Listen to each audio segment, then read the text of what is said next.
Yeah. Yeah. And we have Rhys from Canonical. You're unmuted.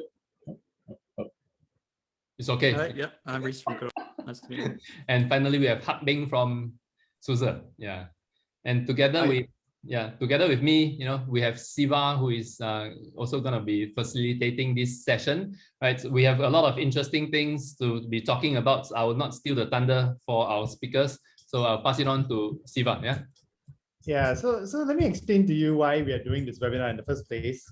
I think open source is not new to Singapore, right? I mean, for me, I've been in Red Hat for 15 years. Harish has been doing open source for as long as I can remember. And if you think about open source, it is pretty well adopted in the enterprise today, and it's being used very well by many different organizations, I think, which is great. But what can we do more is a great question, right? It's not just about consuming open source, it's also about contributing back to open source. And that's something that we wanted to get our expert panel here to comment on, and we'll do so as part of this forum session, right? Feel free to ask questions and do add your questions into the Q&A folder. Richard? Yeah, sorry, before we proceed, right, just a bit of logistics. Yeah, so that's right. This session is recorded, so feel free to express, talk, and ask any questions that you might have. Just note that it's being recorded, and we will have the video being uploaded onto SCS website subsequently after the event. And also, if you have any questions, you may also post those questions in the Q&A box, right? So at the bottom of the Zoom window, you will see a Q&A button over there, right? So you can post your questions in there. Yeah. Yep. Just one last thing. Full disclaimer, I'm from Red Hat, but that's it. I'm trying to be as neutral as possible, as I promised Bing I'll be. I even have a Suse cap there to make sure that it's neutral, right? So sorry, Rhys, I don't have a Ubuntu cap, but as discussed, I'm expecting one from you soon. So Harish, you want to kick off and talk a bit about Red Hat and yourself? All right. Okay. Well, thank you, Siva. Thank you, Richard, and the rest of the panelists for being here. Okay, I've been with, as Siva suggested, that I've been here for a long period. That is true from a Red Hat point of view. I established Red Hat's presence in Singapore in 2003. So it's kind of fun to continue to be part of the team. But more importantly, I've been with the free and open source software from for a very long time, and we helped set up the Linux user group here in Singapore in 1993. And what is interesting, Bing, you were part of that. I think a few years into, I think 97, 96 or something, you joined us in the Linux user group. And so we have been doing a lot of open source stuff within the community. And as a business, it's only after the turn of the century that we began to see a lot more enterprise type of adoption. And it still has been a long uphill struggle, but we are significantly easier pace right now rather than what it was in the earlier days. Even when I was kickstarting Red Hat back in 2003, I think we are a lot easier today in actually getting people to understand and adopt open source for many deployments, especially enterprise stuff, including at government level. So I think we are in a good place right now, and what we need to do is to raise this to the next level, because there's a lot more things other than just software itself that we need to look at. I think that's all I have to add right now. Siva, unmute. Rhys, over to you for a brief introduction. Great, thank you. I think my connection's a little bit spotty, so if there's a little bit of delay, I apologize. Thanks everyone for coming. Thanks for the introduction there. My name is Rhys. I've probably been in open source the least amount of time as everyone on the panel here, but I got into it and I joined Canonical and I started contributing to Ubuntu a few years ago. And then I became a product manager at Canonical, where I looked at a lot of different things, a lot of different products. One of those things while I was there was Ubuntu in the enterprise and looking at open source in the enterprise. And while I was doing that kind of thing, a lot came up about how Linux in enterprises is changing and how it's growing and how it's been there for a long time. the biggest thing that resonated with me was how open source can change lots of different things inside the enterprise, lots of different things in communities and in different places around businesses and around just in people's lives. And so I moved over to the community team where I am now, where I focus more specifically on open source initiatives and community-based projects and so on, because like Rhys said, there's lots more to open source than there is just software and open source contributions, and that's what I hope to talk a little bit more about today. Yeah, I think that's all I have for now. Coming over to you. Right, thanks everyone. Glad to have, to be part of this panel. How it kind of started was pretty interesting, but we'll leave that for, beer session at another time. So my name is Hak Beng. I've been involved with Linux, I think, yeah, as what Rhys mentioned before, probably somewhere mid-1990s, late 1990s, where I think I got more involved with Linux user group towards the end of 1990s and early 2000s. So also a bit of disclaimer from me, right? Because the reason why I know these guys, not just because of Linux user group, it's also because of the fact that, I was in Red Hat for about 8.5 years. So yeah, and now that I'm in Suse for the past 5 years, I'm still trying to see whether I can break the record. Maybe I can get my 10-year award or something. So yeah. So I think it's really great to see how open source has evolved over the years, right? I still recall when Rhys, was championing the government, to put more open source stuff, into like MOE and things like that, to where it is today. I think kudos to Red Hat for doing such a fantastic job. And I think really, if not for Red Hat, we wouldn't be seeing so much of this open source adoption. And I think that's where Suse wants to be in here, right? To be able to, well, not here, this panel, but also, within the market, right? To be able to push more of open source software. And with the acquisition of Venture, that's a very interesting play for us right now. Yeah, back to you. Thank you.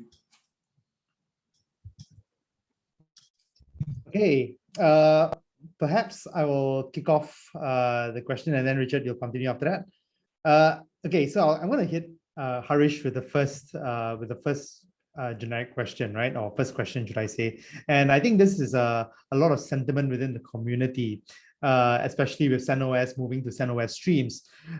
Rhys, so how will users benefit from this move to CentOS Streams from CentOS?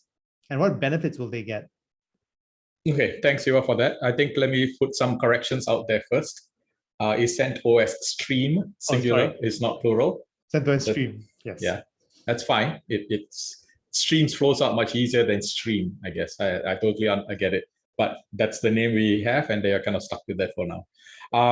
Now, the entire thinking behind CentOS Stream, as opposed to the previous incarnation of CentOS Linux, had to do with a notion of how do you build a community of contributors. And the challenge we had with CentOS Linux was that there were very, very, very few contributors back to that project itself, because the vast majority of people were consumers, because there wasn't an easy path for it to contributors to come back to CentOS Linux and then for it to be coming back into RHEL. Now, by moving it ahead of RHEL, just a little bit ahead of RHEL, it now gives an opportunity for people who really want to contribute to be able to participate in that contribution, truly becoming community members instead of just consuming. That changes the dynamics of it. So what CentOS Linux was not able to do was that you could now do in CentOS Stream the opportunity to see exactly how you want RHEL, which is essentially downstream to CentOS Stream, to how RHEL is going to be as a official supported, long-term supported environment. So there is a value that the consumer gets as both as a consumer as well as a contributor to the project. So I think that's the real value that we are trying to get to. Yes, there has been a significant amount of, I would probably say even things like anguish and disappointment and so on. And I completely get it.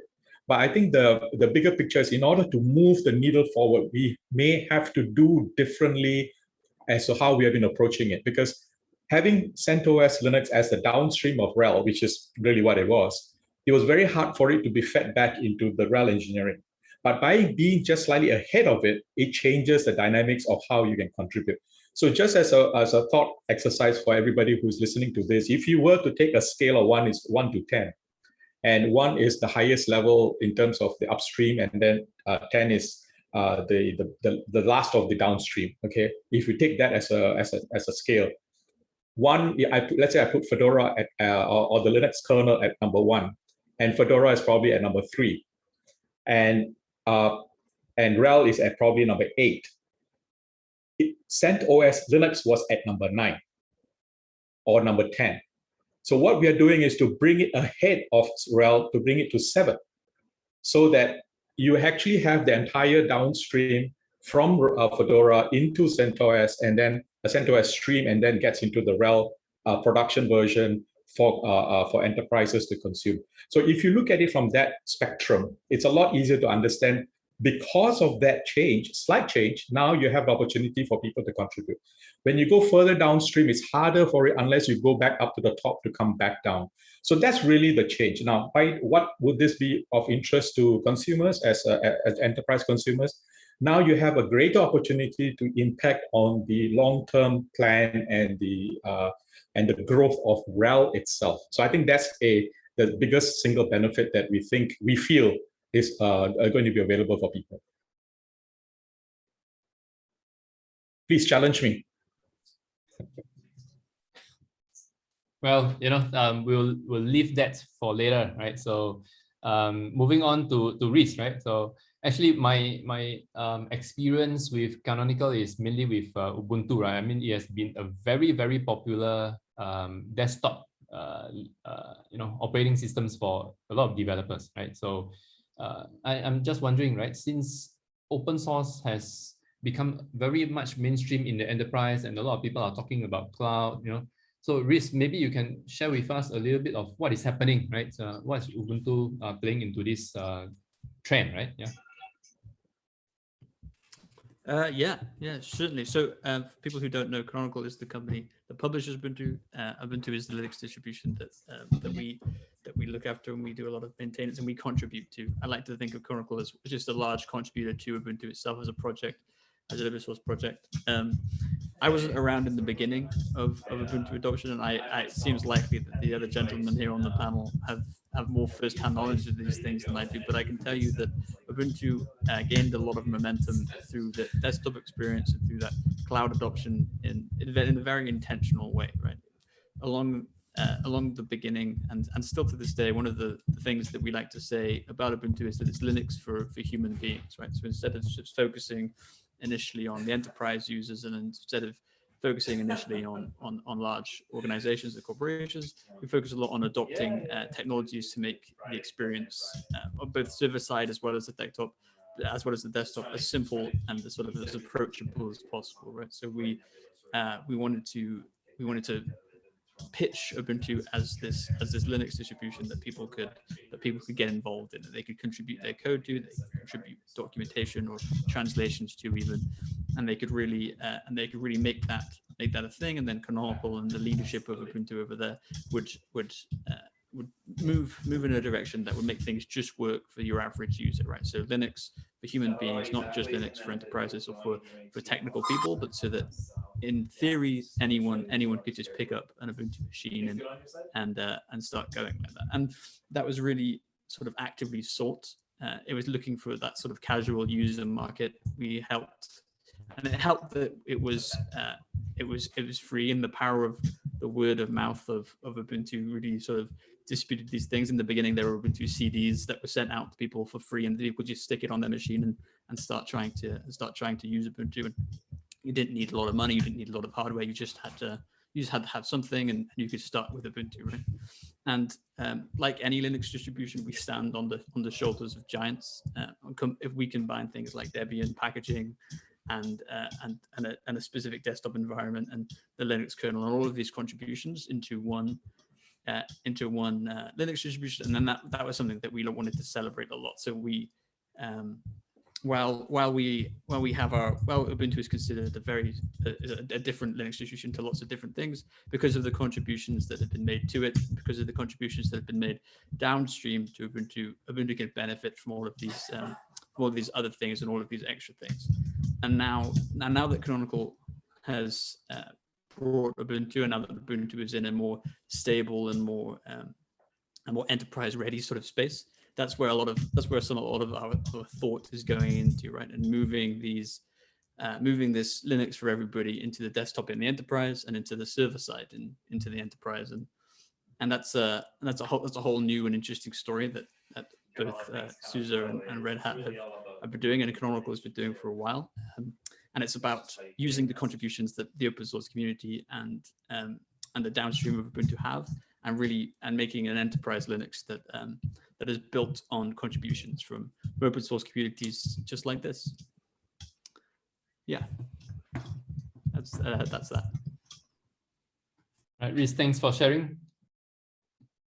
And Hang Beng, so what's the spin for Suse, right? I mean, for the longest time, he has been focusing more on the operating systems, but I do read that, recently there was also an acquisition of Rancher, right? So yeah, so, and that's a good question, because I want to take that back a few years, right? Because as a German company, we've always done fantastic things when it comes to marketing, right? Literally none. So see, Suse, when we talk to people, right, they are always thinking of us as just an OS company, but the reality is that we used to have OpenStack. We built, I think started about 4 or 5 years ago, a Kubernetes platform, which because of, something that better came along the way, and we decided to, just buy it up.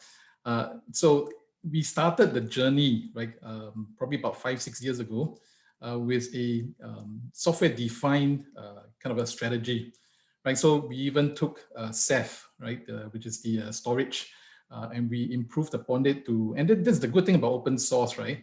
Obviously, Red Hat bought Inktank, which were the ones who came up with Ceph storage, and we contribute back with a whole bunch of other stuff.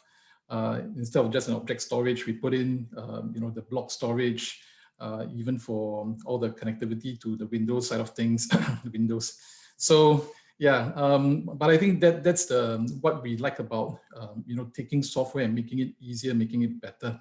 Now, so that said, I think Rancher is a very interesting acquisition because it is true to open source. And personally, when the acquisition was announced, what I found most interesting was the fact that Rancher believed that the way to develop software is really from at the very core of the community, right? So what you see is that there are a lot of products that are being developed, and the other thing that I find it interesting was that rather than having the senior executives talk to some of the senior executives of companies, Fortune 500 and things like that, where the development process comes from, right? It's actually from the support tickets, right? So they go inside there and look at what are the most common problems that customers face, and from there build up the software, and that's where all these features came about. And then, right, when there's critical mass, when the customer starts to download it, and where there is the need, right, for a support, and that's where we productize it, we introduce the support.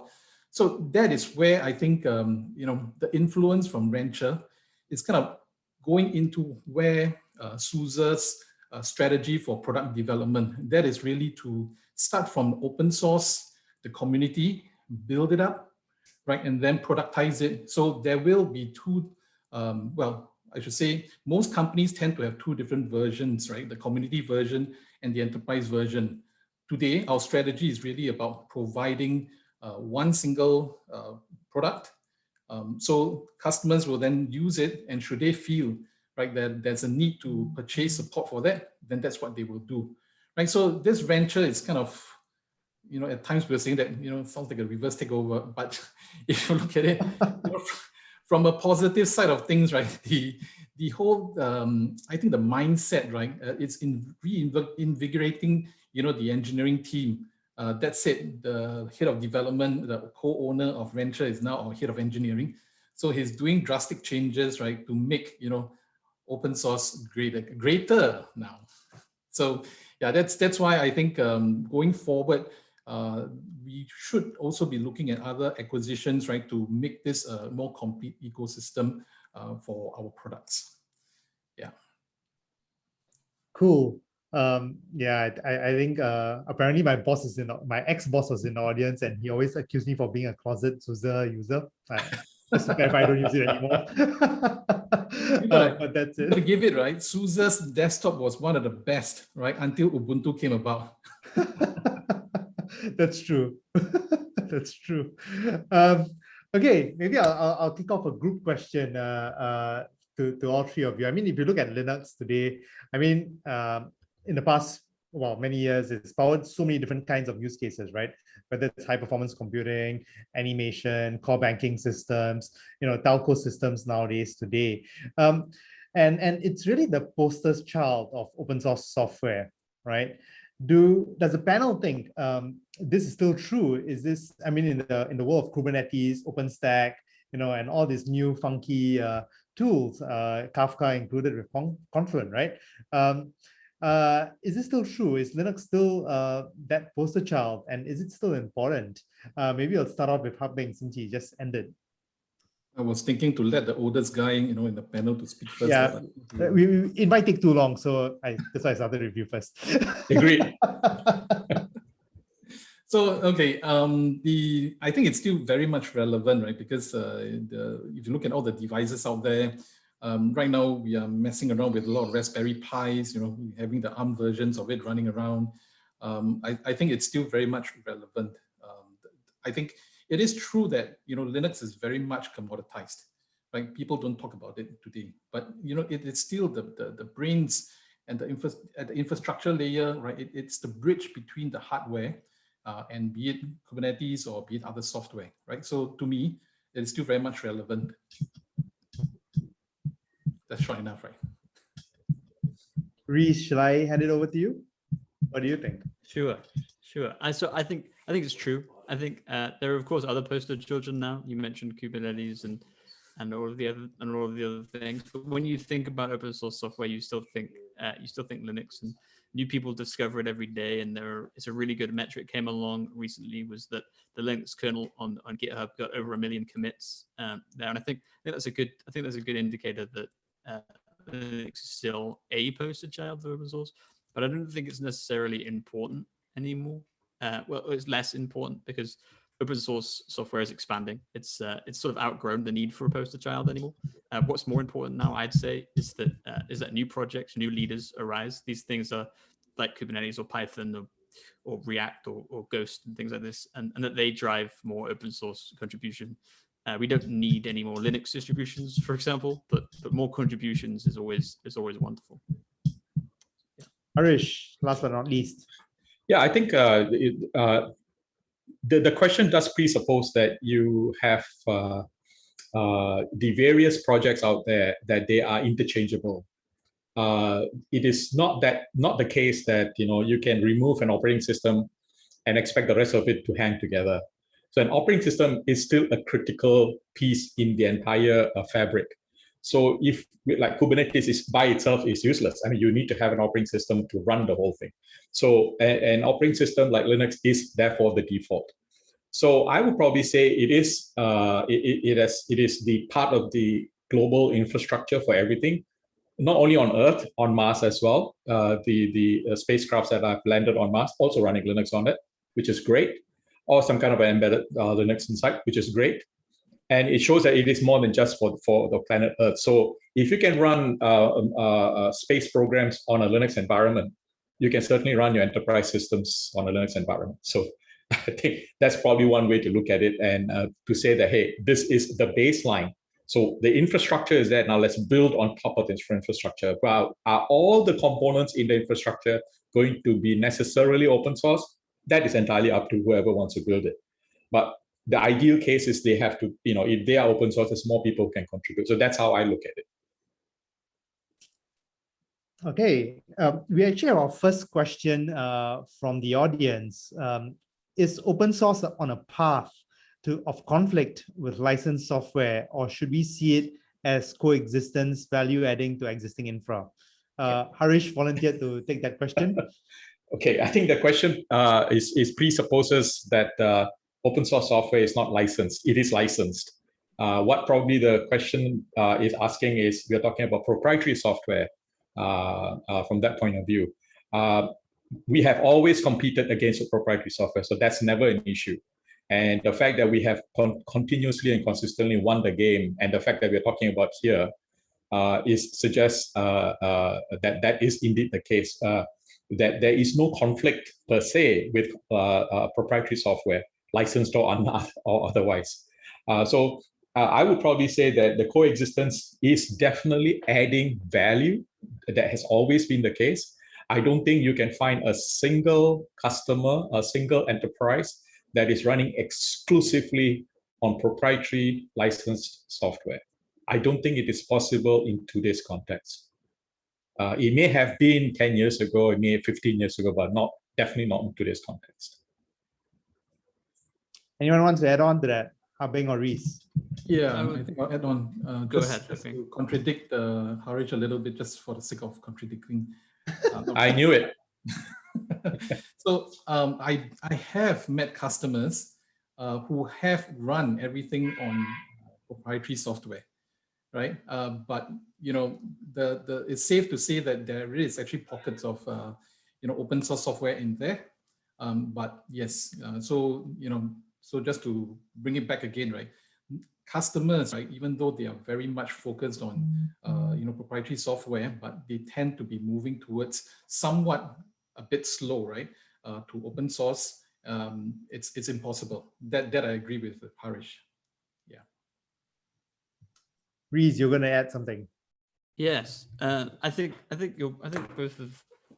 both of what you guys have said is correct. I think like Harish said, everything, even open source software, is licensed, and what they likely mean is proprietary software. But we're also seeing in enterprises and all over the place that licensed open source software is becoming more and more prevalent, right? It's becoming more common. So people, so maybe it's not in conflict with licensed or proprietary software, but the coexistence of open source software and proprietary software is growing. But I think the existence of open source software in the enterprise and use for bigger and larger projects is growing at a faster rate than proprietary software. So while a lot of enterprises are still using, and some enterprises are doing majority proprietary software, once open source software gets bigger and bigger and keeps its momentum going, a proprietary software model won't be able to compete with the kind of contributions you can see, the kind of community you see around open source licensed software. I think a question that we may want to pose to our viewers or people who are in the audience is, would there be an equivalent making proprietary software great again kind of an event? I don't think there will be one. Rich, are you suggesting something? Well, I mean, I don't know, Mr. Chairman. I think you have a choice of running something like that. There was a running joke a few years ago that Windows 11 will be actually Linux under the hood, right? Well, I think if you peel off all the layers of Windows and the DLLs and everything, I think you find the Linux kernel at the bottom of it. So, well, if you look at the workloads that run on Microsoft Azure these days, right, it's a high percentage of open source software. Well, that's what I'm saying. In today's context, there is very low chance of finding somebody who is running exclusively proprietary software. Even the browser, for that matter, is probably going to be an open source browser. So, even if the OS is a proprietary OS and whatever, there will be that one element somewhere that is not. And so, we are everywhere. So we can't get rid of us. We're like the rash that never goes away. That sounds wrong. I know it sounds wrong, but hey. A red, orange, and green rash. Yeah, exactly. Actually, this is a nice segue to talk about the adoption and the state of open source in Singapore and Asia, or in ASEAN. Since Habing started first, maybe I'll give this to Harish. You want to kick that off? So say that again. I was just reading a question in the chat. So. Oh, okay. Sorry. it was a nice segue to what I'm going to ask right now. And what do you see as the state of open source in Singapore and in ASEAN or Asia? I think the state of open source is good, because if one thing that the last 12 months have taught a lot of us, especially when we deal with the whole idea of contact tracing, that's the place I want to touch a little bit upon, is that in the contact tracing world, if you want to develop a sense of trust in whoever is doing the contact tracing, so in the case of Singapore, GovTech, they created this tool called Trace Together to help people to find out whether you have been in a certain location and so on, which is great, but I wouldn't use it if I cannot see what the code is trying to run. And fortunately or otherwise, last year they released the source code. And so, there were people who had before the release were reverse engineering all the code, trying to see what nefarious stuff was being planted in it and what else is being tracked and so on and so forth. And when the code was released, everything was cleaned out, everything was fine. You build trust. So it has shown that that's a way to do things. Now, having said that, that was a challenge in the rest of Asia, because there were people who reached out to me to seek help in trying to get that particular the Trace Together code base, which is called OpenTrace, the open source version is on GitHub, for other countries. And those are from national bodies trying to engage this. They don't understand how to do this because they feel that they are, that they have to control the code. That the changes that they add to that code base for the country, they have to somehow, don't tell people and so on. So it's still lessons to be learned along the way. And I think, but we are getting there. We are nowhere 100%, but we are getting there. So I think in general, it's fine. We are in a good place right now because the pandemic has shown that you need access to all these things, especially for kids, for children, to get them to try, because now they're sitting at home. What else can they possibly do? Over to Rhys. So I'm based in London at the moment, so I can't really, I would feel hypocritical speaking about the state of open source in Singapore, but I could speak a little bit about the state of things in Asia with Ubuntu. I work with teams at Canonical who are in Taipei and with some teams across Asia, and there we have branches of the Ubuntu community in Asia as well, in Korea, in various different places. And before this talk today, I was speaking to a couple of them over on the Ubuntu forum, over on the Ubuntu discourse channel, where I could get these things, because I didn't want to start speaking about something that I don't know much about. And while the state of open source all over the world I think is good, is growing, I think it's the same in Asia, and I think we're starting to see more and more adoption of Ubuntu specifically in these places. And I wanted to use this forum to mention that there's an Ubuntu convention at UbuntuCon Asia coming up in the summer this time around, where this kind of question will be answered by experts in Linux from the Ubuntu community in Asia. So this is the first kind of conference to happen with many different groups and speakers from a lot of different regions. There'll be diverse topics and representatives of these different groups. It's driven by various local communities with a focus on Asia, where people can share and discuss common issues. So while the state of open source in Asia, I can't comment on too pragmatically, the state of Ubuntu in Asia is growing, and there's a community out there. And if I could, and I'll put a link in the chat for people who want to go and investigate, or maybe we want to go to this UbuCon, this Ubuntu convention later in the year. But thanks. I'll hand it over to. So I think in terms of the state of open source, I will split it between the adoption, right, and the development of open source. I think it's very healthy in many countries, especially when proprietary software tends to be on the high side, and to a certain extent, even when the open source enterprise subscription may be a bit of a challenge, but it really creates a whole ecosystem. Like for example, in Thailand, in Indonesia, where the use of open source software is really a lot, to the extent whereby sometimes I get a bit worried where some enterprises are running unsupported open source software for their production use case. So that is, that tends to be a bit scary. But when it comes back to the development, people participating in open source projects and all that, personally, I'm guilty of that, right? Because I am not a developer. I really suck at that. So, but I think more can be done in terms of encouraging, the students or the community to do more for open source, right? I think Singapore, it's pretty good in a sense because we do have a lot of community that has grown over the last few years that's building all these open source software. But I think there's still quite a gap. It's not as, the adoption is not as, rather I should say the development is not as much as those in Europe and US.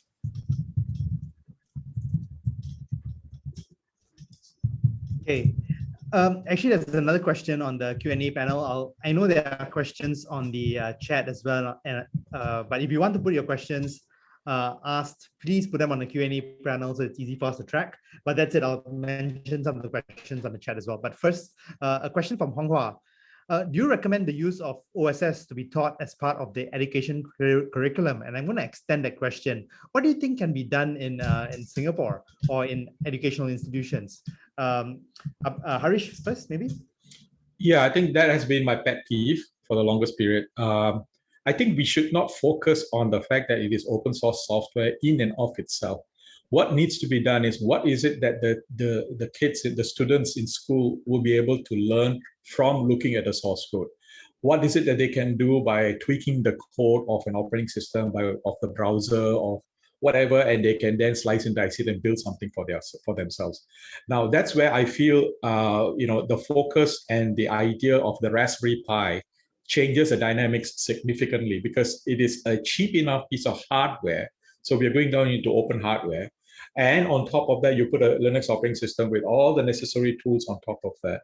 You now have the opportunity to get kids to learn how to do coding at that level. Even the microbit from BBC, the BBC microbit, these are excellent ways of doing that. Now, to the credit of parts of MOE, not all of MOE, parts of MOE, or some schools, let me rephrase it, the schools, not necessarily Ministry of Education, some of the schools have actually incorporated the use of teaching of Scratch in their curriculum as part of education to kids on how to do coding as a start before you get down to the next level. Because when you do Scratch and when you create something, you then post it into a common repository. Then another kid, another child, another school, another part of the world takes that code, does something, and then improves on what you built. And so they can see how the collaboration works.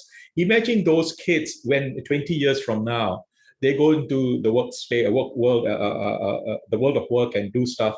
They may be wondering, why is it I can't share? When I was 10 years old, I could do that. Why can't I do that when I'm 30 years old? So the questions that they are able to ask and probably get answers to will be very different because of the kind of exposure they are having in the other tools that are in the ecosystem.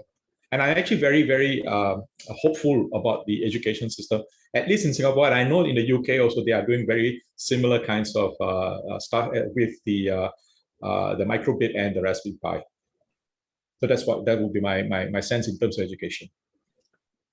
Rhys, what do you think? How is it in the UK, or do you see this in Asia?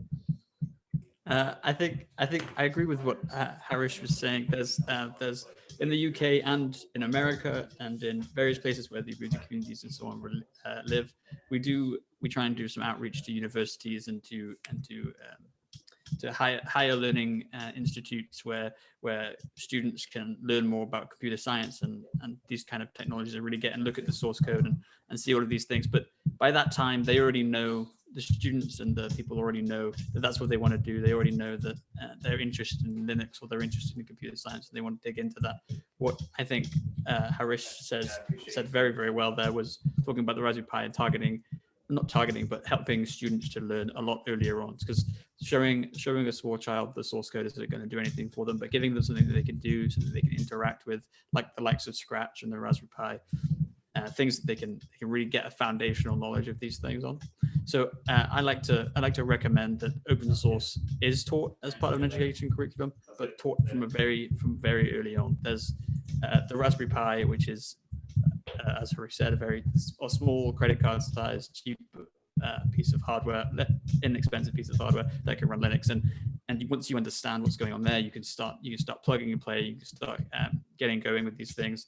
And then you build on top of that, right? So you start with Raspberry Pi OS, and you start with Scratch, and then as you start getting more of a feeling for that, you install a Linux distribution, or sorry, a more developed, more mature Linux distribution on top of it. So that could be Ubuntu, or that could be another distribution like that. And then you have access to all of open source just from your Raspberry Pi, right? Just from this really small little computer where you can install and you can play around. And that really opens up all of the opportunities and the world to the open source world to these people, because instead they don't already know what they want to do. So if you give them all of these options through open source, they can find what they're looking for.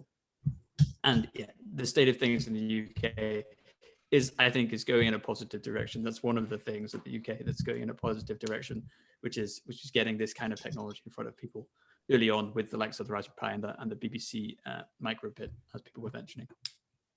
That's pretty cool. Habing, what do you see? I will take it a slightly different angle, mainly because of the fact that, if we look back at what it means to be, open source software, right? It's really to have the kind of mindset that we don't try to reinvent the wheel, right? We try to improve upon the work that other people have done. Like, for example, right, the simplest illustration that I can give would be, you find a bug, right? You go inside there and you fix the bug, right? And then you republish it out as open source software. And if everybody's able to do that, the software gets better and better, right? And that's a concept that I think would be good for us to be able to teach within the educational system in school, because especially for Singapore, right?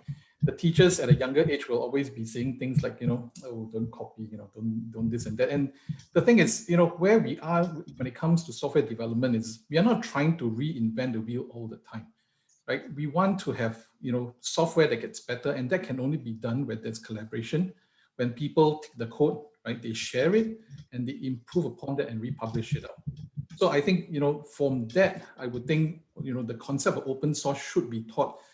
Probably not at the primary school level, but at maybe secondary or even junior college or poly and above, so that they can better understand that concept of it, right? Yeah.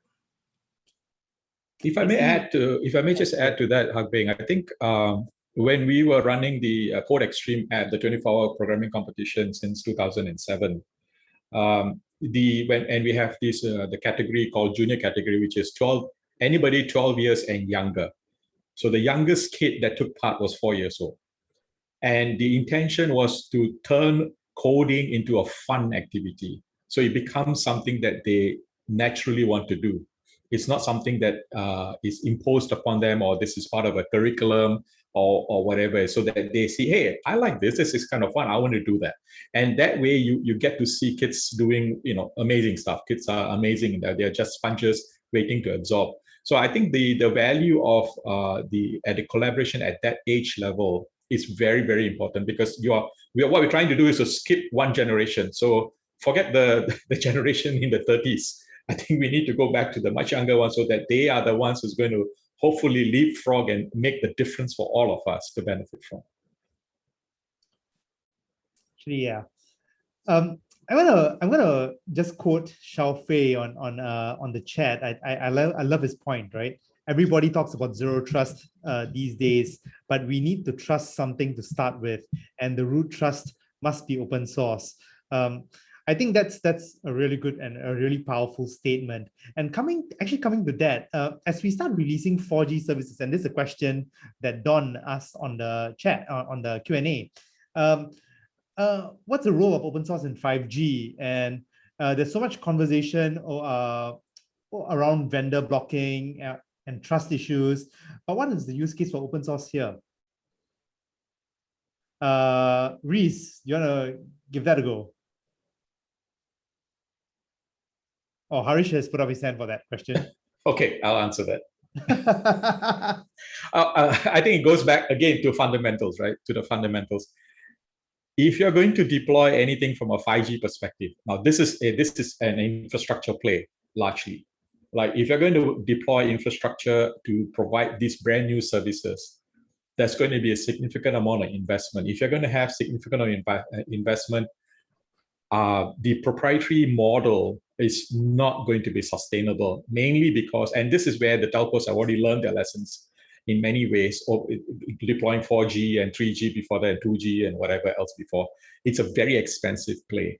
So without an open source solution, open source technologies in the thick of it, in the core, it's going to be very difficult for them to collaborate. At the end of the day, telcos do not differentiate themselves based on just the technology. It is also the services that they deliver.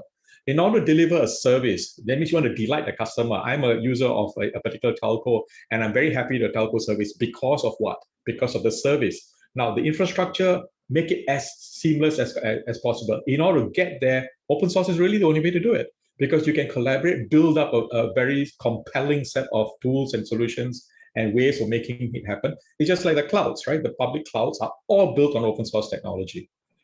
Now, the clouds would never have happened if it was proprietary software. So I would probably bet my last dollar, if I have the last dollar left, that the only way you can build a 5G network of any quality is using open source technology, period. Anything else, you're going to go down a path which is you're going to sink in a lot more money and a lot more resources and not be able to compete as quickly as the others can compete. I think that's my 2 cents. It's all about collaboration, right? I mean, if you see it, Rhys. Exactly, it's all about collaboration. The big telcos out there are already talking about these things and working together in working groups on projects like OSM, right? There's telco 5G infrastructure projects out there that the big telcos realize they can't do alone, so they're forming these working groups and they're doing these open source communities, even if it's not open source in the way that we would like to see it. It's going in the right direction, and they need that kind of collaboration. Yeah. Bing, you want to add on? No, Rhys pretty much said most of the stuff, but I will tend to look at more of the future, right? Right now, open source does play a big way, right, for 5G. But something that is in the works right now is looking at the containerization of some of these workloads for 5G, right? So, and that's where, you know, the collaboration, the innovation that is happening within the open source community and the companies that are contributing to it, right? It's creating a evolution, right, of how the 5G structure it's being deployed today, right? Which simply means that we're going to look at containerization in terms of the next generation of all these, you know, telco stuff. I think the challenge has always been that the bridge between telco equipment, where once you turn on, it's immediately on, versus where you have an operating system running, right? That was actually one of the, to me, that's one of the things that has been hindering the IT moving into the telco space, right? But with open source software, all these innovation, a lot of the things that the companies have been doing, it's really narrowing that gap to the extent whereby right now, right? And that's where we are today, where telcos are using a lot of open source software in the 5G, for the infrastructure, right? And where I'm going to is that we will see more of open software, open source software that will be deployed by these telcos in the next few years or decades. That's true. That's true. I mean, for me, I see plenty of the 5G networks actually being run on open source software, right? And open source components. We do see a lot of that, and a lot of different use cases are coming out from using open source as well. I think that's great. Just to note, please add your questions onto the Q&A panel if you do have any to the audience, right? But meanwhile, Richard, you want to take the next question? Yeah, sure. But it's pretty interesting reading the chats, right? So in all open source manner, there's a lot of collaboration, comments, and everything is happening in the chat. Yeah. The chat is sometimes more fun than. Yeah. Anyway, looking at time, right? So we are probably gonna have the last or second last questions now, right? So we have been talking about open source, and very much of the conversation is centered around source code, right? So I would also like to seek the opinion of our panelists here, right? So how can open source principles be adopted beyond, right, source codes? Yeah. Let me add that the open source principle goes in many ways all the way down to open data, open government, um, uh, open hardware. So a few things that's already underway in many parts of the world, not only in Singapore. The access. So, for example, in Singapore, your data.gov.sg. And in the UK, something very similar, data.gov, go.uk, I believe it is. The idea behind that is you have government data that you can now access and do what you want to do with the data, to do the analysis, to do the, getting the insights. And then that is from a data perspective. Let's look at hardware. So Bunny Huang and his team in Bunny Studios are building an open hardware like a phone, which essentially every single bit of the hardware, including the keyboard, the CPU, the memory, the antenna, and every single component is open source, and you can build it for yourself if you want to. So the idea here is how far down the rabbit hole do you want to go to in terms of keeping things open? Because there is a limit how far low you can go, because there are certain constraints that when you hit a certain point, it's kind of tricky. Like, can I fabricate the CPU? Can I actually build the chip that does the processing? Some of those chips you can. If you don't have the fab, that's going to be a challenge on how do I build the chip. And so there are some of those constraints we have to find out how we can do from an open source point of view. But we are getting closer and closer back down to the last few bits left. So the opportunity to do open is across almost every single domain. And I think the lessons learned from the open source world is translating very nicely into other areas. Well said. Yeah. So it's pretty much adopting an open concept, when it comes to knowledge, right? So sharing of knowledge makes everybody better, right? In that sense, yeah. So moving on from there, right? So I think this is my last question, right? So this is a little bit more, I would say, ambiguous, maybe, right? To the conversation that we are having. So the question over here is, well, we have experienced open source for the past few decades. Yeah. So what do you guys think, right, will be the future of open source, right? Anyone? So let me take a stab at this one first, because I feel like I might have a smaller answer. While you guys have been in open source for the past few decades, I haven't been, right? So it's really interesting to see where things are at the moment, where things have been, and the sort of mapping that to where that's going.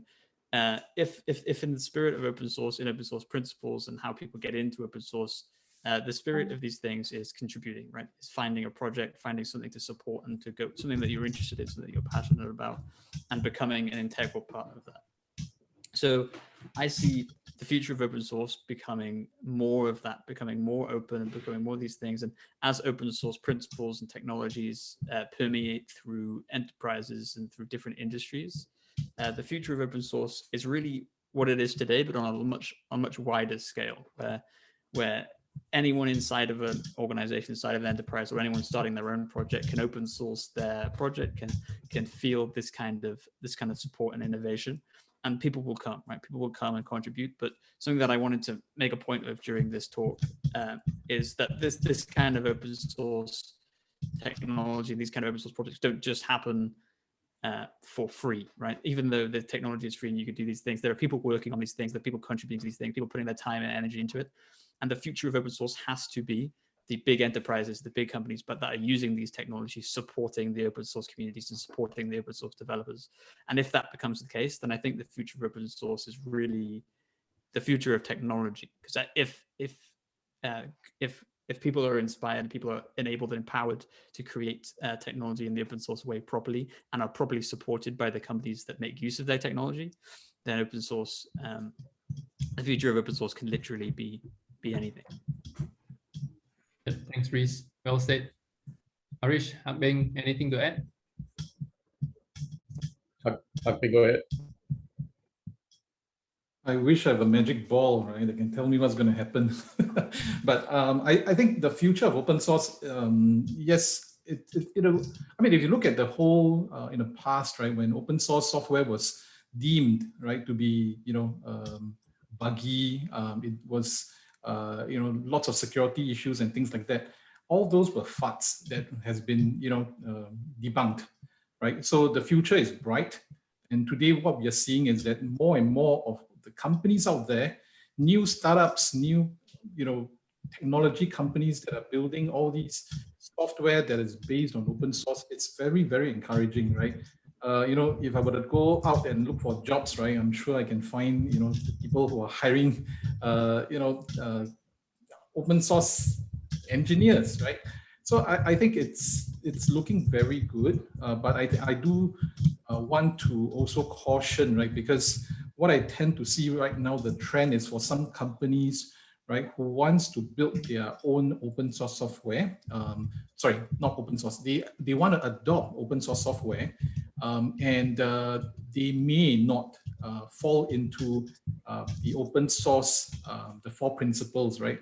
And I'm hoping that these companies will be able to move. I think the key thing is that what I want to see is that people will contribute the code that you have improved upon, so that it makes the world a better place to be. Yeah. Oh, good. Harish, anything to add?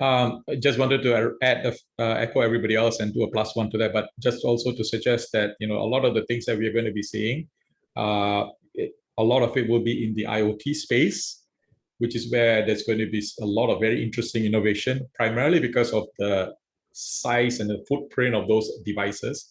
There's only so much you can put inside there, and the only way you can do that is with these kinds of open source tools. And therefore, you want to string it all the way back, you want to collect all the data. There's things that Confluent as a company provides the services to pull in the data, to do analysis, to do the streaming, and do all the good stuff. So, the future is, I would say, it's very bright, and I need shades for that. Mm-hmm. Yeah. Thanks for all the inputs, right? I think, in short, open source is here to stay, right? Especially in the technology space. In fact, I would go further, right? To say that the successful enterprises will be the ones that can make the best use of whatever open source tools that they can find. Yeah, and to me, I don't think there's any other way out. Yeah, because if you look at today, right? All the big digital native companies, Uber, Netflix, even Grab, right? So these are sort of like software companies who are actually masters of open source. Yeah. So if you look at how they actually run their companies, they have tons of engineers that is actually dabbling with open source, trying to squeeze the best out of whatever technology that's available and make it work for the business, right? So. With that, I would like to conclude today's webinar. Can I just add one statement here, just one, yeah. Because it reminded me, what you just said reminded me of someone, a large European car manufacturer was telling me about 4 years or 5 years ago. He said, that organization is now essentially a computer company on wheels. Mm-hmm. They can build fantastic vehicles, but they need software to run the whole thing. And so they are now becoming a computer company on wheels. So that's exactly what we're seeing everywhere. So it's a very interesting time to be in.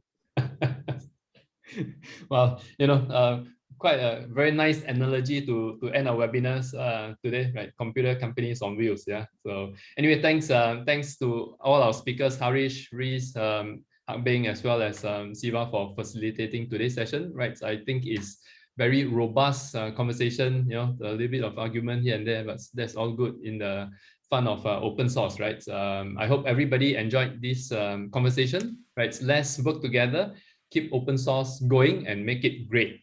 Yeah. Thanks, everyone. Collaboration, right? Thanks, everyone. Thank you all. TGI Fridays. Yeah. Anna, you have some slides to show? Oh, yeah. Anna's got some stuff to show, yeah. So please remember to join us in our next event that is coming up on the 4th of June, right? That is looking at how to build the fastest Java applications using open source, another event brought to all of us from the free and open source software SIG. So if you want to find out more information about the detail, please scan the QR code. And we also have a small ask for everyone, if you have a few minutes, please submit your feedback on today's session, right? So your comments and feedback will actually help us to actually identify even more interesting programs, for the audience. So appreciate your help. It's just